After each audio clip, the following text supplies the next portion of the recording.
The internet loves a messy makeover, but JoJo Siwa's transformation? It spiraled so far off course that even her most loyal fans are hitting pause. From bubblegum bows to burlesque breakdowns, JoJo's evolution isn't just wild, it's unsettling. And now, the people who knew her best are stepping forward with stories that shake the entire narrative. Her ex, Katie Mills, just shattered the illusion.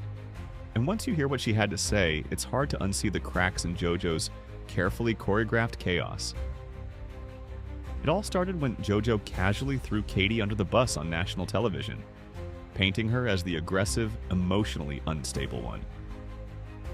According to JoJo, she walked into a party and got cursed out of nowhere, like some innocent bystander caught in crossfire. But Katie wasn't about to let that slide. She fired back, hard. Not just with words, but with receipts. Her version? JoJo twisted everything to play the victim, once again. Katie made it crystal clear. She's tired of being used as a plot device in JoJo's latest reinvention storyline. And suddenly, fans who once blindly cheered began to look closer. Because, as it turns out, this wasn't a one-off. JoJo's been rewriting history every time the spotlight starts to dim. Just ask anyone who watched her get extra cozy with 33-year-old Chris Hughes during her Celebrity Big Brother stint, while still in a relationship with Katie.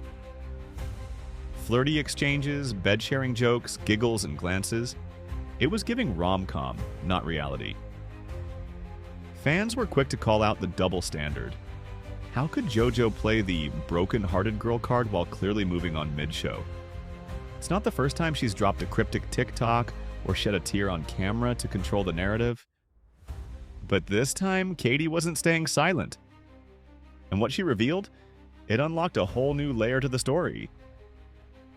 The dominoes really started to fall with JoJo's unexpected and frankly unhinged cover of Bette Davis Eyes. Smoky vocals, intense stares, and a vibe that screamed desperate reinvention more than artistic homage. Then came the silent but deadly shade from Kim Carnes, the original icon behind the song. Without naming names, Kim posted, "There's a difference between singing a song and living it. Authenticity makes music last." Fans didn't need a map to see who she meant. JoJo's version? Cold, confusing, and very, very forced. TikTok, Reddit, and YouTube lit up. One comment summed it up best. She had no business even touching that song. Another said, "It's giving midlife crisis, not music evolution." And that wasn't even the low point. JoJo had already set the internet ablaze with the music video for her track Karma. Gone were the bows, the bubbly charm, and the clean-cut image. In their place? Chaotic edits, awkward dance moves, and a storyline no one could follow, if there even was one. She later admitted the lyrics scared her when she wrote them at 18. But now that she's older, the final product still made zero sense. The filters, the outfits, the vibes, it felt more like a TikTok challenge gone rogue than a professional release. Even JoJo's diehard fans started whispering the same thing. This isn't a style shift, it's a full identity wipeout. Then came Guilty Pleasure, a video that pushed things from cringe to full-on crisis. We're talking teddy bears, lingerie, chapels, and a dog collar, all stitched into a production that looked more like a rejected Halloween party than a music shoot.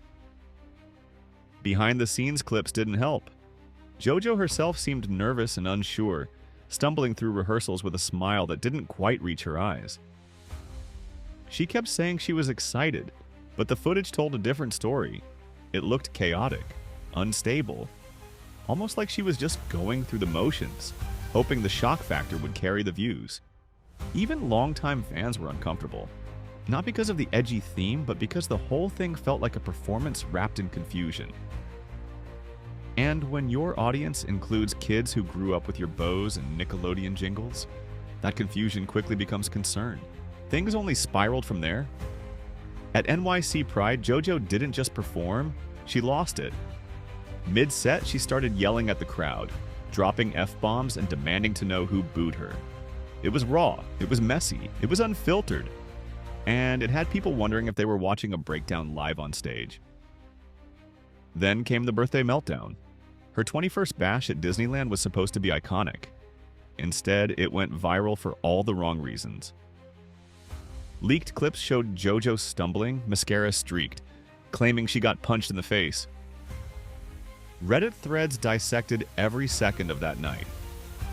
Was it a party gone wrong or a deeper cry for help? Because this wasn't just a bad moment, it looked like a breaking point. But the more you dig, the more it starts to make sense. Fans uncovered threads pointing back to the root of it all, JoJo's mom. The stage mom who allegedly bleached her hair at 3, crafted her image and ran her career like a business. We've seen this before, parents turning their kids into products. JoJo wasn't just a brand, she was the brand. From bows to ring lights, every move was strategic. And now that she's trying to break free, it's like she doesn't know how. One Redditor put it bluntly, JoJo didn't rebrand. She escaped, and now she's lost. And the company she keeps, it's not helping her case. JoJo publicly defended Colleen Bollinger, even after damning allegations surfaced. We're talking inappropriate jokes with minors and mailing underwear to fans. JoJo brushed it all off as misinformation. Her defense was loud, proud, and oblivious. Then there's James Charles. Despite a mountain of accusations, JoJo continues to appear with him, laughing, collaborating, and posting like it's business as usual. The message? Loyalty over integrity, branding over boundaries. Even her relationships are under scrutiny now. Her dating history looks less like a journey of love and more like a marketing plan. Avery Cyrus, Kylie Prue, Katie Mills. All 3 relationships ended with the same whispers: manipulation, confusion, and controlled narratives. Avery was labeled a clout chaser. Kylie quietly exited, saying she wouldn't go public again. Katie, of course, went public and loud, and the puzzle pieces started snapping into place. Fans rewatched old clips. They noticed the patterns. JoJo declares love fast, breaks up faster, and spins each split into a promo cycle. This wasn't love, it was optics. The saddest part? It's all starting to feel like a show. Every meltdown, every bold outfit, every chaotic live, is it real emotion or just another scene? Her PR timing is too perfect. When streams dip, she drops a scandal. When engagement fades, she posts something extreme. Her pivot to punk, her edgy looks, her screaming about karma, it all lines up with content schedules, not personal growth. She's not evolving, she's reacting. And while fans used to cheer her on, now they're watching in confusion. Because JoJo's not just growing up, she's imploding and monetizing every second of it. But here's the real question. Does JoJo even know who she is without the audience? If your entire life has been on camera, every smile, every outfit, every heartbreak, can you really separate the person from the persona? Her team's silent. Her mom's still lingering in the background. And JoJo? She's doubling down on the chaos. Posting. Performing. Pretending. While the people who actually knew her are either speaking out or vanishing. And that silence, it's loud.